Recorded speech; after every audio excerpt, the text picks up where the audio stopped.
پتجھڑ کی آواز، قرۃ العین حیدر۔ صبح میں گلی کے دروازے میں کھڑی سبزی والے سے گوبھی کی قیمت پر جھگڑ رہی تھی۔ اوپر باورچی خانے میں دال چاول ابالنے کے لیے چڑھا دیے تھے۔ ملازم سودا لینے کے لیے بازار جا چکا تھا۔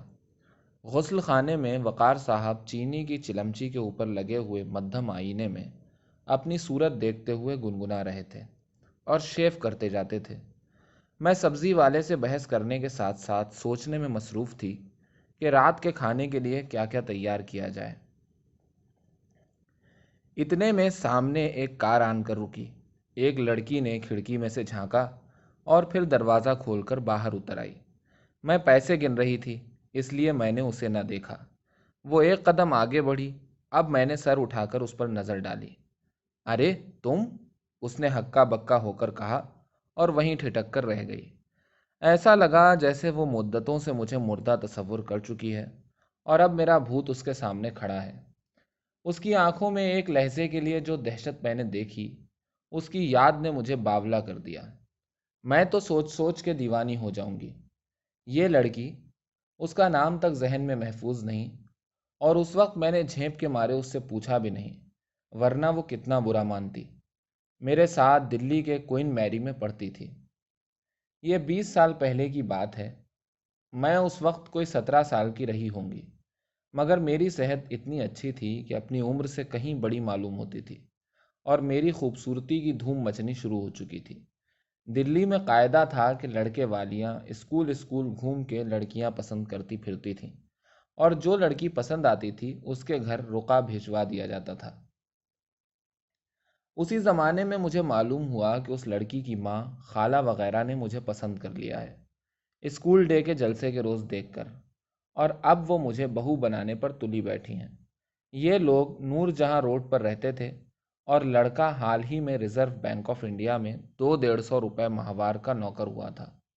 چنانچہ رقعہ میرے گھر بھجوایا گیا، مگر میری اماں جان میرے لیے بڑے اونچے خواب دیکھ رہی تھیں۔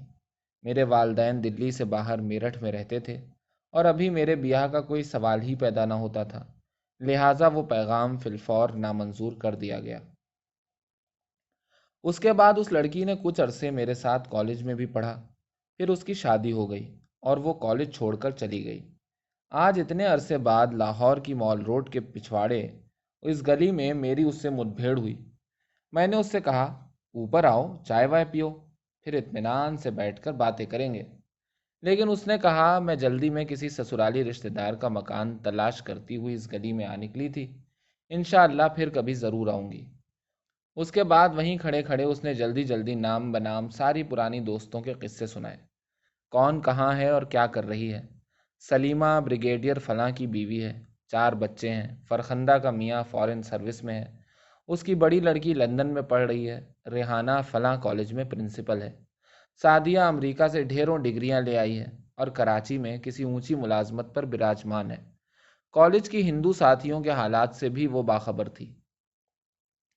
پربھا کا میاں انڈین نیوی میں کموڈور ہے، وہ بمبئی میں رہتی ہے۔ سرلا آل انڈیا ریڈیو میں اسٹیشن ڈائریکٹر ہے اور جنوبی ہند میں کہیں تعینات ہے۔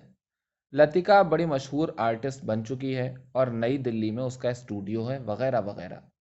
وہ یہ سب باتیں کر رہی تھی، مگر اس کی آنکھوں کی اس دہشت کو میں نہ بھول سکی۔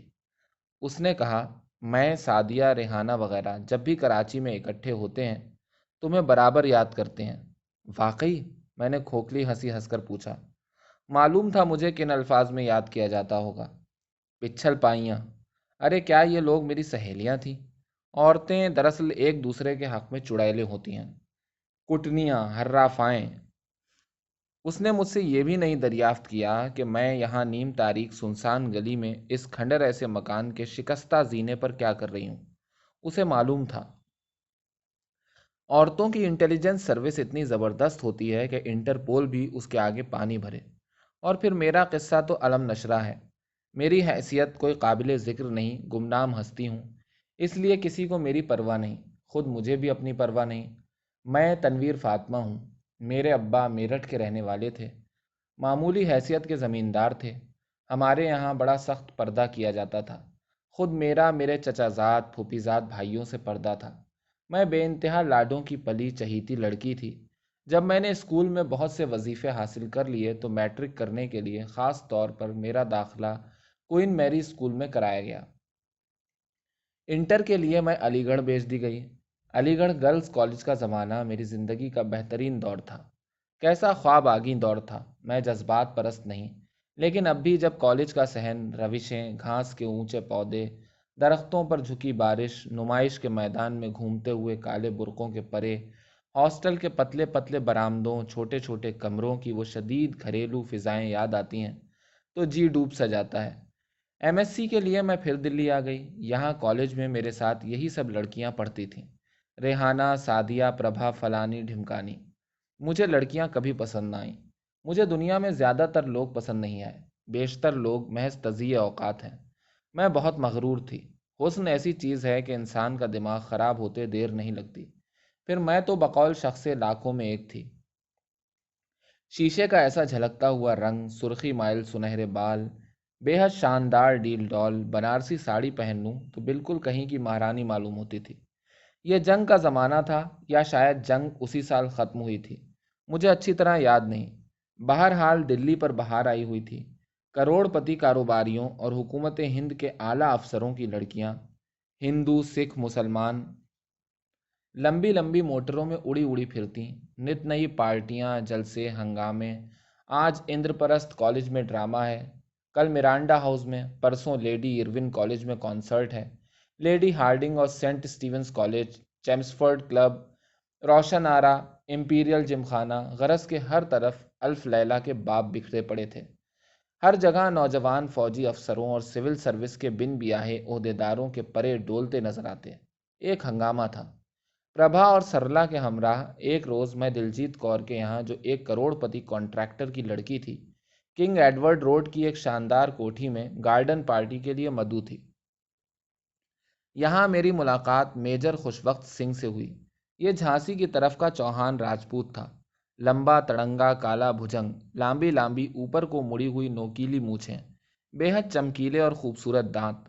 ہنستا تو بہت اچھا لگتا۔ غالب کا پرستار تھا۔ بات بات پر شعر پڑھتا، قہقہے لگاتا اور جھک جھک کر بے حد اخلاق سے سب سے باتیں کرتا۔ اس نے ہم کو دوسرے روز سنیما چلنے کی دعوت دی۔ سرلا، پربھا وغیرہ ایک بد دماغ لڑکیاں تھیں اور خاصی قدامت پسند۔ وہ لڑکوں کے ساتھ باہر گھومنے بالکل نہیں جاتی تھیں۔ خوشوقت سنگھ دلجیت کے بھائی کا دوست تھا۔ میری سمجھ میں نہ آیا کہ اسے کیا جواب دوں کہ اتنے میں سرلا نے چپکے سے کہا، خوشوقت سنگھ کے ساتھ ہرگز سنیما مت جانا، سخت لوفر لڑکا ہے۔ میں چپ ہو گئی۔ اس زمانے میں نئی دلی کی دو ایک آوارہ لڑکیوں کے قصے بہت مشہور ہو رہے تھے اور میں سوچ سوچ کر ڈرا کرتی تھی۔ شریف گھرانوں کی لڑکیاں اپنے ماں باپ کی آنکھوں میں دھول جھونک کر کس طرح لوگوں کے ساتھ رنگ رلیاں مناتی ہیں۔ ہاسٹل میں ہم اکثر اس قسم کی لڑکیوں کے لیے قیاس آرائیاں کیا کرتے۔ یہ بڑی عجیب اور پراسرار ہستیاں معلوم ہوتی، حالانکہ دیکھنے میں وہ بھی ہماری طرح ہی کی لڑکیاں تھیں، ساڑیوں اور شلواروں میں ملبوس، طرح دار، خوبصورت، پڑھی لکھی۔ لوگ بدنام کر دیتے ہیں جی، سعدیہ دماغ پر بہت زور ڈال کے کہتی۔ اب ایسا بھی کیا ہے؟ دراصل ہماری سوسائٹی اس قابل ہی نہیں ہوئی کہ تعلیم یافتہ لڑکیوں کو ہضم کر سکے، سرلا کہتی۔ ہوتا یہ ہے کہ لڑکیاں احساس توازن کھو بیٹھتی ہیں، ریحانہ رائے دیتی۔ بہرحال کسی طرح یقین نہ آتا کہ یہ ہماری جیسی ہمارے ساتھ کی چند لڑکیاں ایسی ایسی خوفناک حرکتیں کس طرح کرتی ہیں۔ دوسری شام میں لیبارٹری کی طرف جا رہی تھی کہ نکلسن میموریل کے قریب ایک قرمزی رنگ کی لمبی سی کار آہستہ سے رک گئی۔ اس میں سے خوشوقت سنگھ نے جھانکا اور اندھیرے میں اس کے خوبصورت دانت جھلملائے۔ اجی حضرت، یوں کہیے کہ آپ اپنا اپوائنٹمنٹ بھول گئیں۔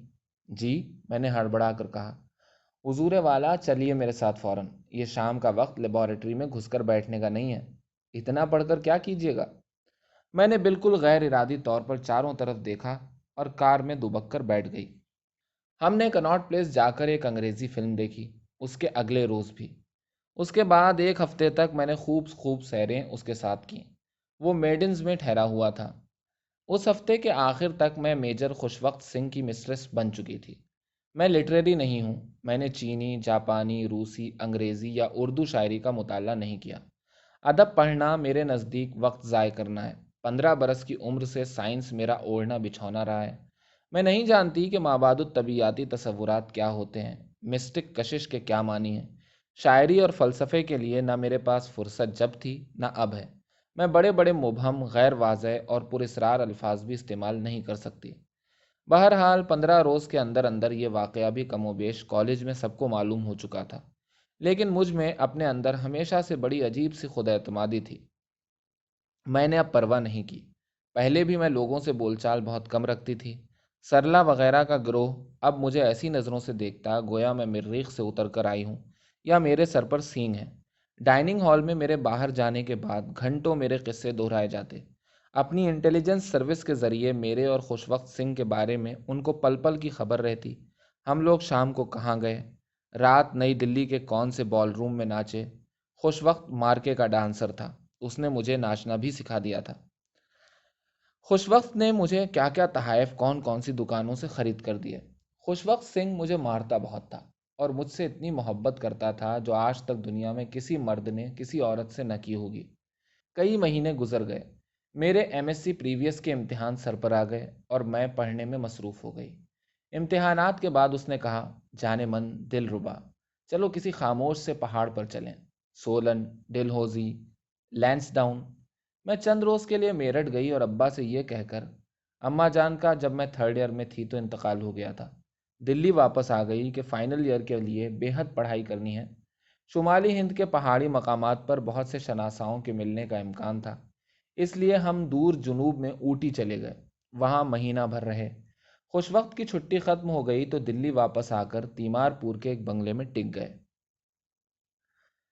کالج کھلنے سے ایک ہفتہ قبل خوشوقت کی اور میری زبردست لڑائی ہوئی۔ اس نے مجھے خوب مارا، اتنا مارا کہ میرا سارا چہرہ لہو لہان ہو گیا اور میری باہوں اور پنڈلیوں پر نیل پڑ گئے۔